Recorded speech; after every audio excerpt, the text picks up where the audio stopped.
The most common misunderstanding about the housing crisis is the belief that it is a localized phenomenon. Whether you are in London, New York, Tokyo, or Mumbai, the narrative remains the same. Residents blame their specific mayor, their local planning commissions, or regional immigration patterns. However, when one steps back to observe the global landscape, it becomes clear that almost every major metropolitan area on the planet is currently grappling with a massive affordability problem.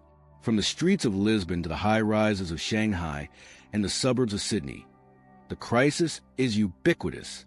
This global uniformity provides the first major clue that the cause cannot be found in local policy.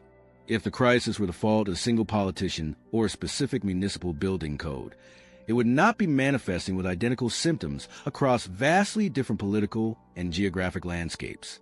It is logically impossible for a local planning policy in East London to be the driver of a housing spike in Rio de Janeiro. Therefore, we must search for a global cause to explain a global effect. The housing crisis is not a series of isolated local failures. It is a singular, systemic shift in the global economy. It's not a housing crisis. It's an asset crisis.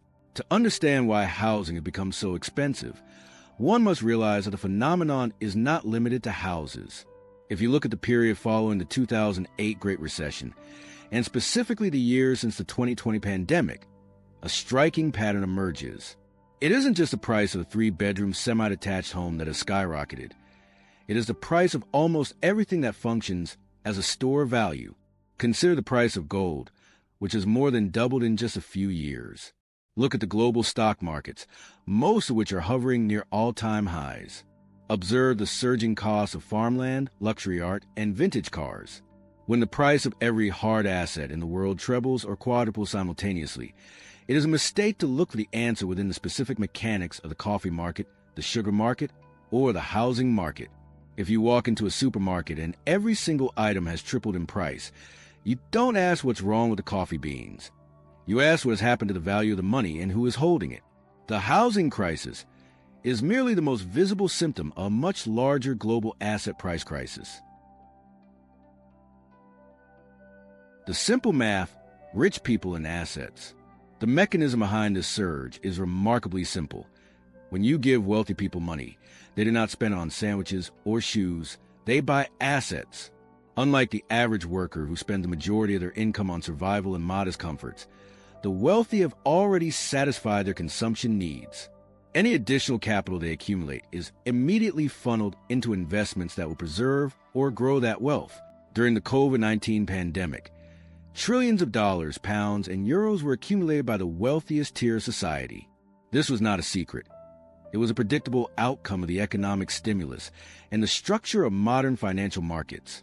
When you inject that much liquidity into the hands of people who already own everything they need, that money has only one place to go: the asset market.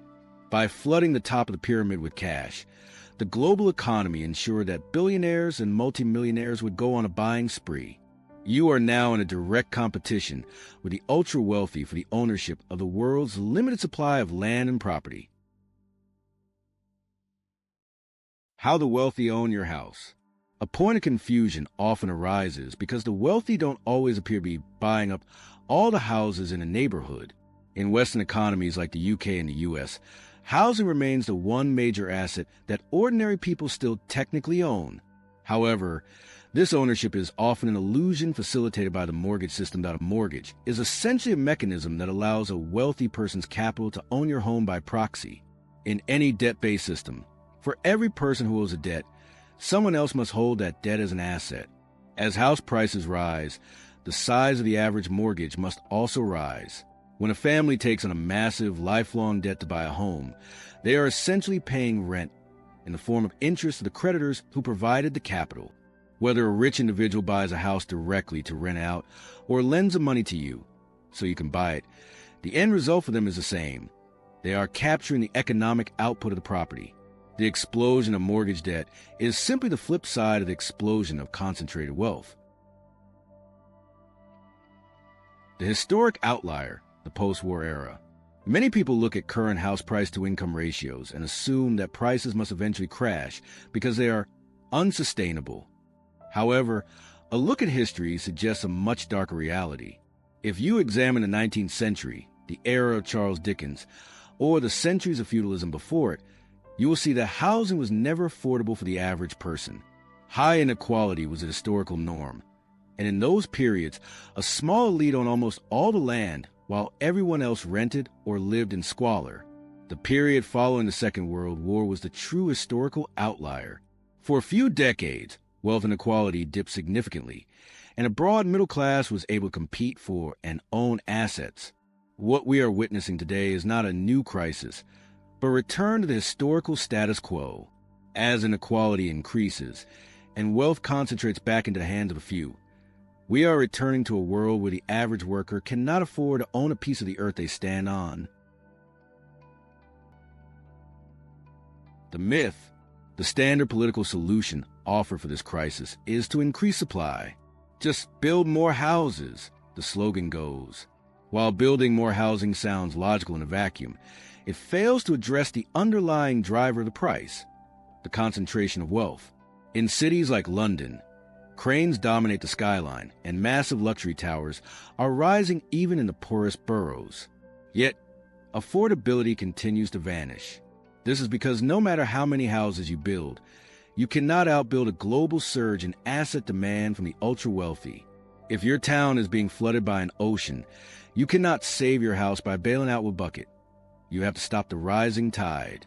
Furthermore, in a highly unequal economy, building more often results in the creation of two distinct types of environments. Developers, acting rationally within an unequal market, will focus on building ultra-luxury units for people with all the money. For everyone else, they will provide the cheapest, most cramped, slum-like accommodations possible. If we focus solely on supply without addressing distribution, we aren't creating a city for everyone. We are creating a city of palaces and slums, a model already visible in highly unequal cities like Rio de Janeiro or Mumbai. The naivety of growth and deregulation. Politicians often speak about growth as if it were a magical resource that could be summoned by cutting red tape. This perspective assumes that there are millions of builders and tons of concrete sitting idle, just waiting for a permit. In reality, we live in highly efficient economies where resources are already being used. The problem is who is using them and for what. When a government promises to slash red tape to spur building, they are often suggesting that we lower safety and quality standards to make construction more profitable for the wealthy.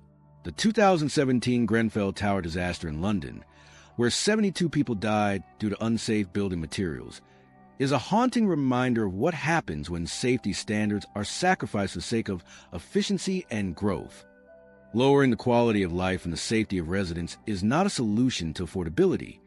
It is a surrender to the pressures of an unequal system.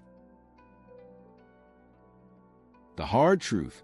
The real reason behind a housing crisis is not a lack of bricks, a failure of planning, or the arrival of immigrants. It is a fundamental shift in the distribution of power and wealth. We are living through an era of aggressive, rapid inequality growth. When a small group of people accumulates a vast amount of the world's money, they will inevitably use that money to buy up the world's assets.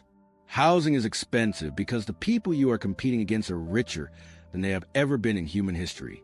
As long as the gap between the ultra-wealthy and the rest of society continues to widen, housing will continue to move out of reach for the average person.